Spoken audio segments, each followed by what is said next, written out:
Ladies and gentlemen, welcome to Applause the Musician. Today we are in the studio with Alecia Lawyer, who is not a lawyer, who's the founder, entrepreneur. She's the driving force of RoCO. They've been around since 2005. For those of you that have been following Applause to the Musician, we are a nonprofit that is basically dedicated to the voice and spirit of musicians and those that are dedicated to this craft and to this profession. Many times they need an additional voice, and we felt that we would be a good outlet for that voice, whereby we can share that story and journey, and that's where we've been, and that's why we continue to grow. Alicia's been kind enough to take a little bit of time out of her busy schedule to share her story. So I'd like you, if you have questions, you can certainly submit them via Facebook Live.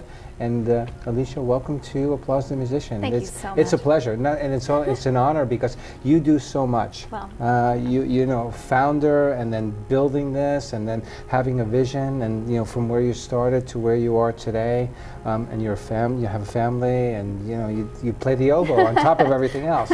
So, just kind of tell us a little bit, our audience, of who, you know, how did this start? I mean, you're in New York, so you graduated from Juilliard, right? Yes. Not only have you graduated, but you have a master's, and yes. that's never easy to do. Just to getting there, right? And then of course completing the work that's required, right? And then you studied in France. You played in France. You have a husband who studied in France. Yes. You have 2 boys. Yes. And you've got RoCO, and you play, like I say, you play the oboe. Yes, so that's enough. I don't know where to start. I tried to condense all of this, and it's like impossible. So I thought maybe the best thing is let's just talk and see where you guys are. So where go. do we start? Please. Oh my goodness.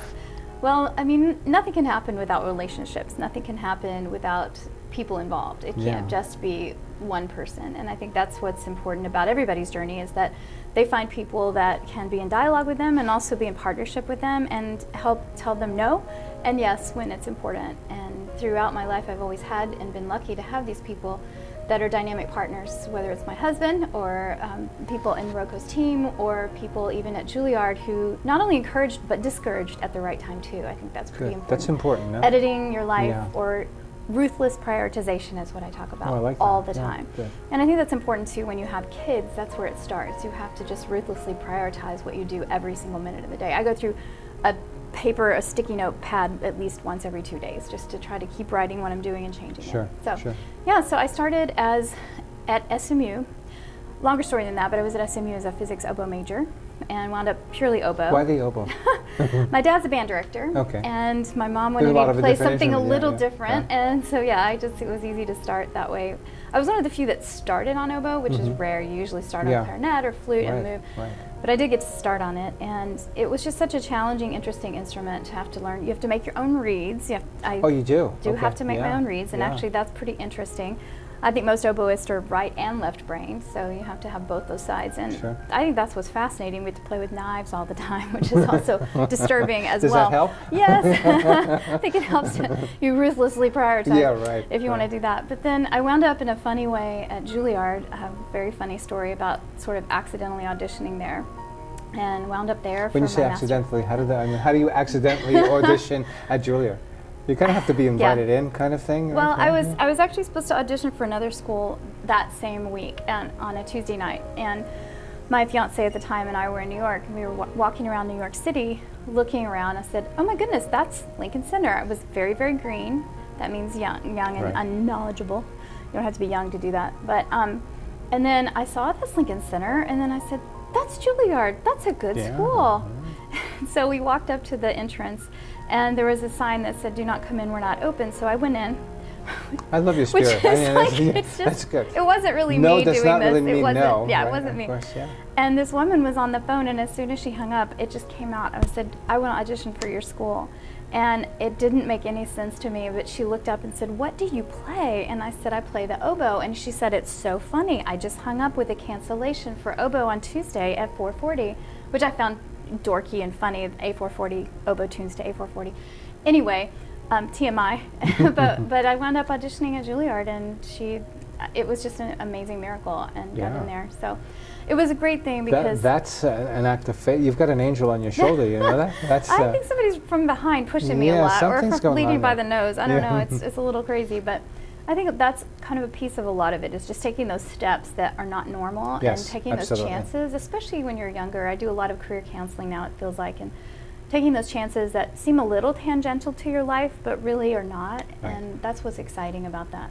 And I think that's what you've done with RoCO, You're right? right, I mean, right. you just kind of, you looked at it and said, these are things, you know, this is very serious music, right? And it's been played very seriously for for a long, long time, Most right? fun you can have with Yes, serious with music. serious music, right? And It's that's our your time, it's concerts. our I time. mean, Yes. if anyone has not been to one of their concerts, it's like a family picnic. Oh, that's so nice. I love that. You know, That's so good. You guys come out of the Yeah. audience and you hug and everybody knows each other, and it's just really it's just a lot of fun. Oh, thank It's you. something, if you haven't experienced it, you really should. But you So, can experience it no matter where you are. I That's mean, we true. live stream Right, our that's true. concerts around the true. world. We have lots of people all over the world. Some people in Finland, some people in Taiwan, some people in Australia that are live streaming our concerts. Yeah. So, but yeah, I was at Juilliard and I graduated. And most people may not know that orchestral positions are lifetime tenured jobs. So you have to wait for someone to retire. Right. Or die. So there's a lot of death in classical Yeah, music. I right. can't escape that. Right. But then when you are auditioning for these maybe 3 or 4 openings per year around the nation, That's got to be quite intense. it is, and yeah. it's disheartening Yeah. in more ways than one. And even if you win the job, you don't really have a say in what you do artistically. You're told what to play and where to play. So it's an interesting conundrum, the field that we're in at this particular moment. And so we moved to France, which really did change my view of what music was. It's a piece of the fabric of people's lives over Right. there. You have a dinner party. If you're a professional, you're an amateur, it doesn't Right. matter. You get your instrument out after you've had wine and Right. play. And it's just a part of the, I use the word dialogue all the time, a part of the dialogue Yes, of their, it's in of the their DNA. day. It's almost Yes. like the food in Italy, right? I mean, Yes, it's it's a very just part what of the you do. culture, right? It's what you do. And so when we came back here and wound up here with my husband's job, I really was not settled wanting to audition anymore.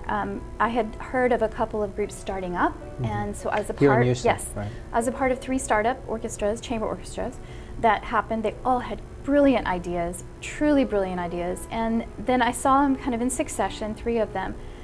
I taught at University of Houston for a little bit You in did, oboe, okay. and I had done a whole bunch of things. I was a DJ for a classical saw that, yeah. station. I always say it was a DJ, not that cool. It was classical. I was but if you're doing love the elbow classical. thing and like rocking like Yeah. to like to Pink Floyd or something. Hey, you know? I love Journey. It's like my favorite music. Yeah. But I also have a trap set at home, so I play drums, but not really. That's after that wine That's I was after the talking ride, about. yeah, yeah. But no, just the idea that you try these things, and I auditioned to be a DJ, but I did it because I'd heard the job was opening. But everyone else auditioning was a communications major, Yeah. and they knew what all the buttons Right, did. right. All I knew how to do was say Buxtehude or Yeah. Beethoven or Yeah. De Tilly. And talk. And, yeah. Right. And so I just got very comfortable being midnight till dawn girl for a while Wow. on the station. I didn't know what anything did but 3 buttons. They left me Midnight to alone. dawn. That was your wow. Yes, before Wow. kids, right? Yeah. But then, yeah, it just was a really fascinating step because then I love doing these interviews. I Yeah. love being on radio. Well, you're It's very natural so doing it. Yeah, yeah, exciting and yeah, fun. yeah. But then I was kind of ready to quit the oboe. I was ready to give up. I don't know. I was supposed to be in Houston. I knew that. I love my family here. I love the city here. There's nothing like Houston. We're the #1 diverse city in the nation. We Thank are. you very much. And it's just got so much for kids. My parents moved here. I'm an only child. Most people know that by the time they've met me for about an hour or 2. But the idea is that I was ready to quit. And instead, my church, St. John's, renovated.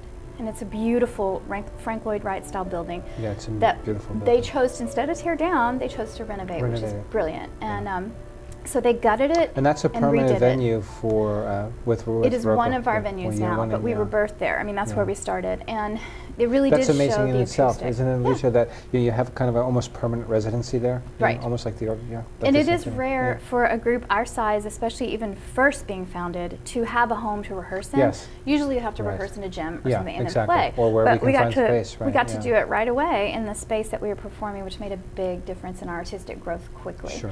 But what I did is I thought, who should be in this orchestra? I think it should be people who can smile when they are on stage, Yeah.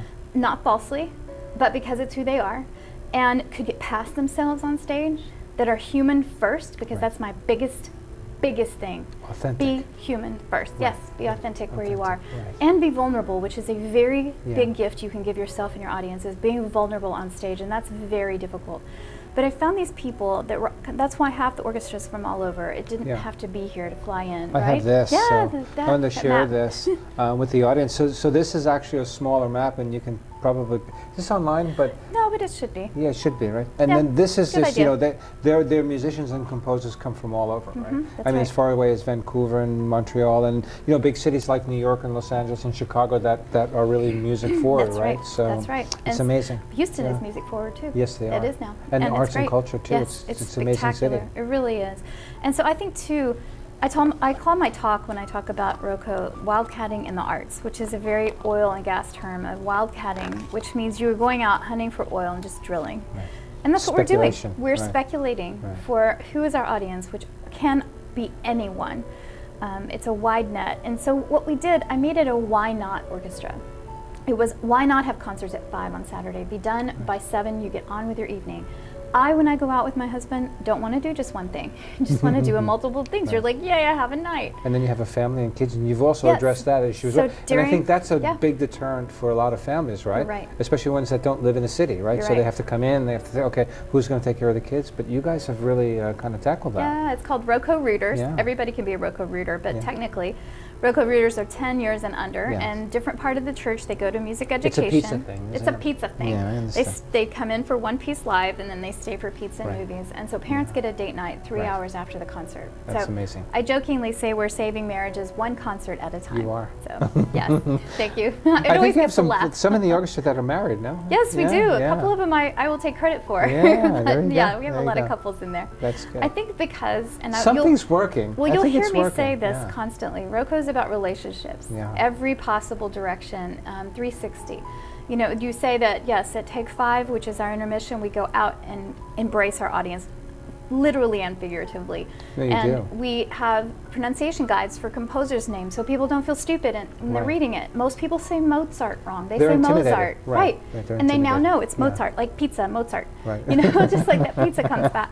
Right. And the timings of pieces, in case you hate one, you know how much longer it is. Right. And the program's not in order. And You they're also just all invite these people ways. up to Yes. the orchestra. You know, people can actually sit Yes. behind it and see what's actually Yes, going on. exactly. You know, 4 people we're can sit sweating. inside We're, it. we're kind of, you know, we're, It's we're, you know, physical. we're playing. Yeah, yeah. It's very yeah. physical. I mean, I also have to say I got over myself when I was in France too, because I played a bunch of home concerts, which are not as normal here to do. We've Some people interviewed do. a duo that's really dynamic, is organ and trumpet. Oh, wow. And they do home concerts, and they also travel around the world. An And organ. They have a traveling organ? well, no, he Okay, he I has a was little like, keyboard wow. that he uses, and they're pretty amazing, and Yeah. that's how they started as Yeah. well. And it's growing. That's yeah. really exciting. But Yeah, divorce. when I was in France, it really was interesting to play this concert. It was a room much smaller, well, about this size, I guess, carpeted, a piano, me, 30 people. Right. Right. And I'm playing this piece for oboe, and I told this other oboist the piece I chose, which was so brutal, and you kind of sweat, and you're just horrible, Yeah. and you just feel awful about yourself. Yeah. And afterward, you realize they love it. It's That's right. fine. Get over it. That's you right. know.